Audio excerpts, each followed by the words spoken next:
మత్తయి సువార్త 10వ అధ్యాయం 30వ వాక్యం. మీ తల వెంట్రుకలన్నీ లెక్కింపబడి ఉన్నవి. అంతే. చిన్న ప్రార్థన. మహోన్నతుడ, వాక్యం ద్వారా మమ్మల్ని దర్శించండి, కృప చూపించండి. యేసుక్రీస్తు నామములో ప్రార్థిస్తున్నాము తండ్రి, ఆమేన్. ప్రియమైన దేవుని పిల్లలారా, మనం ఇక్కడున్న గ్రూప్లో ఉన్న అందరి యొక్క ప్రతి వారి యొక్క తల వెంట్రుకలన్నీ కూడా లెక్కింపబడి ఉన్నవంట.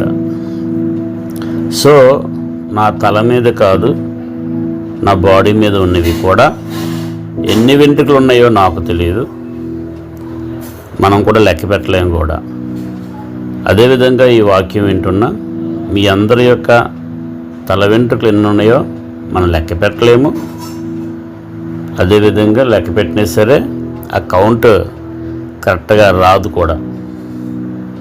కానీ ఇక్కడ రాయబడిన మాట ఏంటంటే, యేసుక్రీస్తు స్వయాన్ని మాట చెప్తున్నారు, మీ తల వెంట్రుకలన్నీ లెక్కింపబడి ఉన్నవి, ఆల్రెడీ కౌంటెడ్.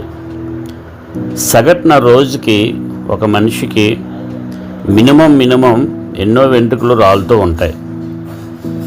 మనం తినే ఫుడ్ వల్ల కావచ్చు, పోషకాహారాలు సరిగా అందకపోవడం వల్ల కావచ్చు, లేదంటే వారసత్వపు యొక్క పరిమాణం వల్ల కావచ్చు. ఈ విధంగా కొన్ని తల అనేది ఊడిపోవడం అదంతా జరుగుతూ ఉంటుంది. బట్ రోజుకి ఎన్ని తల వెంట్రుకలు ఊడిపోతున్నాయో దేవుడు తెలుసు అంట. జాగ్రత్త వినండి. ఆయన ఆజ్ఞ లేనిదే, పరలోకపు తండ్రి ఆజ్ఞ లేనిదే మీ తల వెంట్రుక నేలను రాలిపోదంట.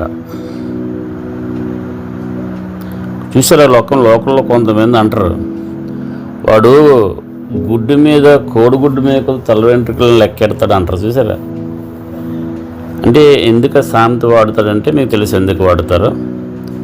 దాని గురించి చెప్పడం నా ముఖ్య ఉద్దేశం కాదు. కానీ ఎందుకు యేసయ్య మాట వాడాడు ఎప్పుడైనా ఆలోచన చేశారా? మీ తల వెంట్రుకలన్నీ లెక్కింపబడి ఉన్నవి అంటూ ఇందాక పెరిసి చదివినట్లుగా, కనుక మీరు భయపడకండి. అది ఆయన చెప్పాలనుకున్న ఉద్దేశం ఏంటంటే, దేని గురించి మీరు భయపడుతున్నారు, నేను మీ పట్ల ఎంత కేర్ తీసుకుంటున్నానంటే, ఎంత శ్రద్ధ తీసుకుంటున్నానంటే మీ పట్ల, మీ అమ్మకి మీ నాన్నకు కూడా తెలియదు. మీ మీద, మీ హెడ్ మీద కావచ్చు, మీ బాడీ మీదకు ఎన్ని వెంట్రుకలు ఉన్నాయో నాకు తెలుసు. అంత కేర్ తీసుకుంటున్నాను, అంత శ్రద్ధ మీ మీద నిలిపి ఉన్నాను అని చెప్పడం గురించి అనేసి యేసయ్య మాట వాడాడు. అంటే వెంట్రుకల గురించి అంత శ్రద్ధ కలిగిన నేను మీకు రాబోతున్న కీర్లు కావచ్చు, ప్రస్తుతం ఉన్న శోధనలు కావచ్చు, నువ్వు అనుభవిస్తున్న శ్రమలు కావచ్చు, నీ మీద పడుతున్న మనుషులు లెక్క కావచ్చు, నిన్ను చాటును దూషిస్తున్న వారి లెక్క కావచ్చు, వీళ్ళందరి విషయం నాకు తెలియదా అని చెప్పడం గురించి మాట్లాడాడు ఆయన.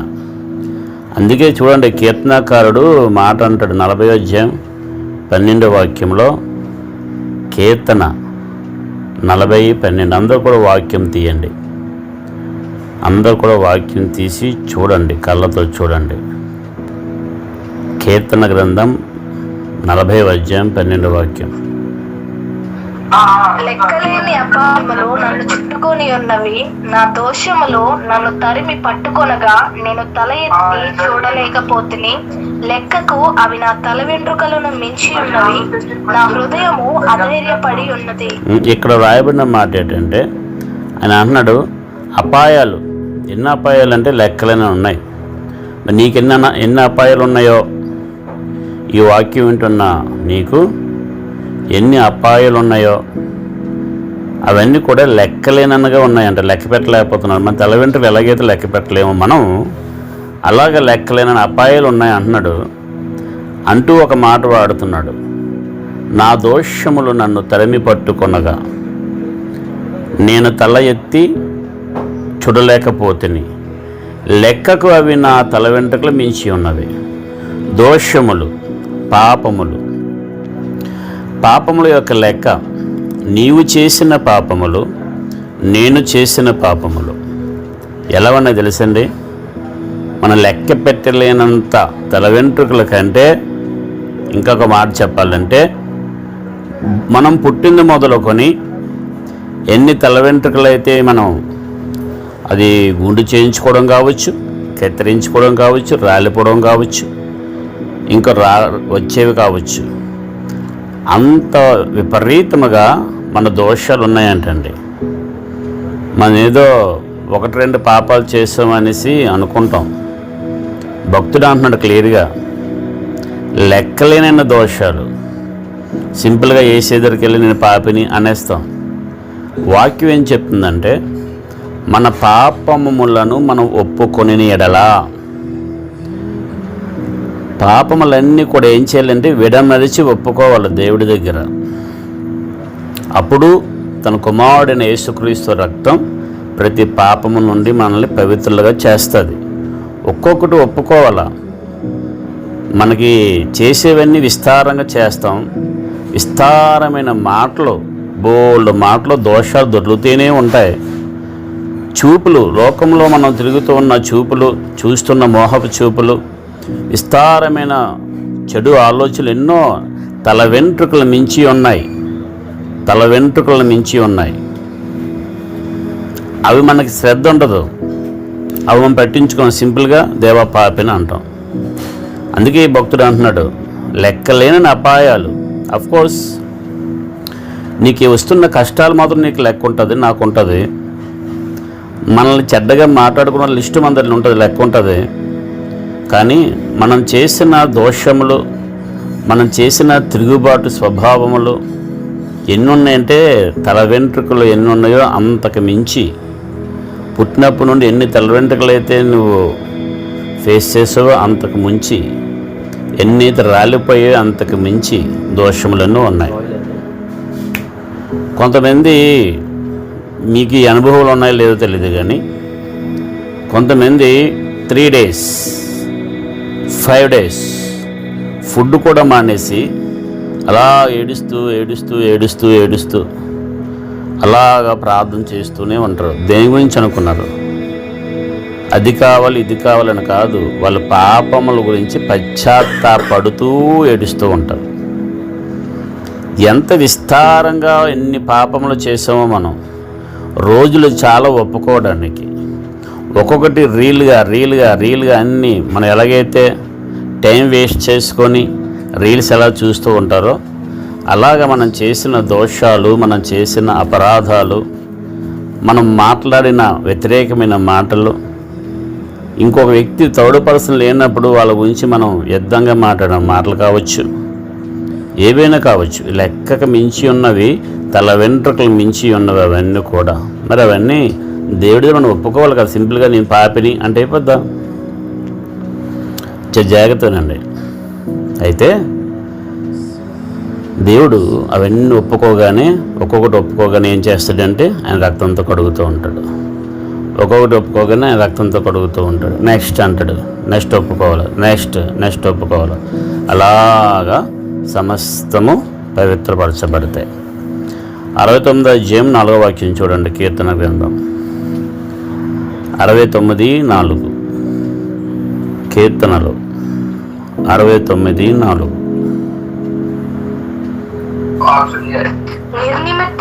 నిర్నిమిత్తముగా నా మీద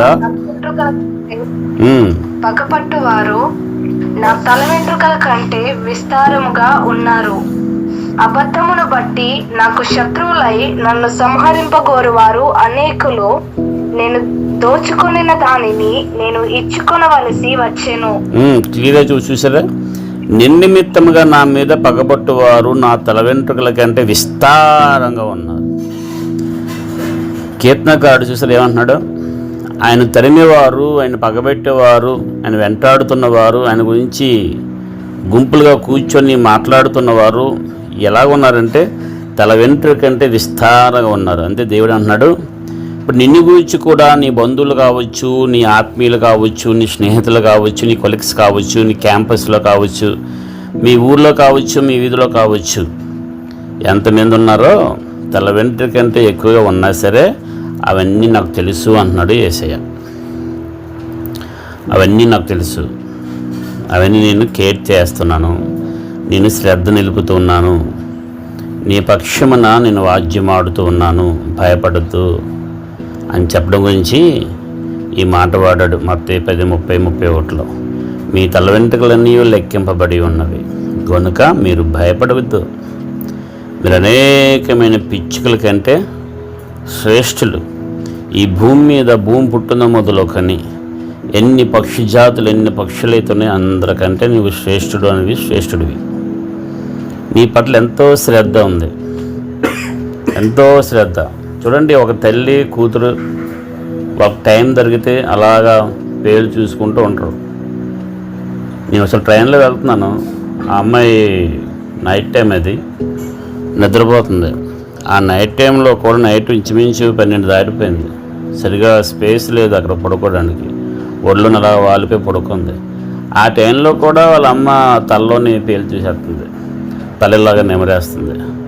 అంటే ఎంత శ్రద్ధ, ఎంత కేరు పిల్ల పట్ల ఏ టైం అయినా సరే ఏ విధంగా ఉంటుందో చూడండి. జీసస్ క్రైస్ట్ అంటాడు, నేను నిన్ను గురించి చింతిస్తున్నాను, కేర్ తీసుకుంటున్నాను. తల్లి కంటే తండ్రి కంటే మీరు ఎవరికంటే కూడా ఎక్కువ శ్రద్ధ, చాలా కేరు మన మీద ఉంటుంది ఆయనకి. రాత్రి పగలు అసలు పడుకోడు, కొనుపాపలా కాపాడుతూనే ఉంటాడు. కాబట్టి మీరు ఏదైతే తల వెంట్రుకలు మించిన భారాలు మీకు ఉన్నాయో అవన్నీ ఆయన మీద మోపండి. తల వెంట్రుకలు మించిన కష్టాలు ఏదైతే ఉన్నాయని అనుకుంటూ ఉన్నారో, నాకు తెలిసి తల వెంట్రుకలు మించిన కష్టాలు ఏమి ఉండవు ఎవరు కూడా. మహా అయితే 3, 4, 5, 10కి మించివేమో. కాబట్టి ఎంతకన్నా ఎక్కువగా భక్తులు అనుభవించారు, ఫేస్ చేశారు. కానీ ఇది మాత్రం పక్కా కౌంటబుల్ ఏంటంటే తల వెంట్రుకలు మించిన దోషములు అయితే ప్రతి వారికి ఉంటాయి. తల వెంట్రుకలు మించిన పాపాలు ప్రతి వారం కూడా చేసే ఉంటాం. నేనైతే చేశాను, ఒప్పుకుంటున్నాను. నేను దగ్గర కూడా పశ్చాత్తాపం కూడా పడ్డాను. కాబట్టి గంటల తరబడి మనం ప్రార్థన చేయవలసింది ఏంటంటే మనం చేసిన దోషాలు అతిక్రమాలు వాటిని ఒప్పుకుంటూ దానికి ఖర్చవదు, డబ్బు ఖర్చవదు. తెల్లవారు లేచి తలంత స్నానం చేయవసరం లేదు, కొండలు ఎక్కవసరం లేదు. ఆల్రెడీ యేసుక్రీస్తు కొండ ఎక్కేశాడు సిలువ మోసుకొని. మనం బలి అర్పించవసరం లేదు, యేసుక్రీస్తు ఆల్రెడీ బలి అయిపోయాడు. మనం చేయవలసిందల్లా యేసుక్రీస్తుని మనం రక్షకుడిగా అంగీకరించి ఆయన రక్తాన్ని మనం ఆపాదించుకొని మన బలహీనతలు, మన నోటి బూతులు, పోకిరీ మాటలు, మన చెడు ఆలోచనలు, మనం ఎవరి మధ్య అయితే కలహాలు పెడుతున్నామో, ఎవరిని విడదీసేయాలనేసి మనం ఆలోచన మనకు వచ్చాయో, మన వల్ల ఎంతమంది ఇబ్బంది పడుతున్నారో, అది ఇంట్లో కావచ్చు బయట కావచ్చు, ఎవ్రీథింగ్ మన మోకాళ్ళు వేసి ప్రార్థన చేయగా పరిశుద్ధాత్మ దేవుడు వాళ్ళు ఒప్పింప చేస్తాడు. కాబట్టి మనల్ని కేర్ చేస్తున్న దేవుడు, మన యొక్క బాధల్ని కష్టాలు చూస్తున్నవాడు, భయపడొద్దు అంటున్నాడు. నీ తల వెంట్రుకలన్నీ కూడా లెక్కింపబడి ఉన్నాయి. అంత శ్రద్ధ మన పట్ల నీకున్న దేవునికి నిండు వందనాలు చెల్లిస్తూ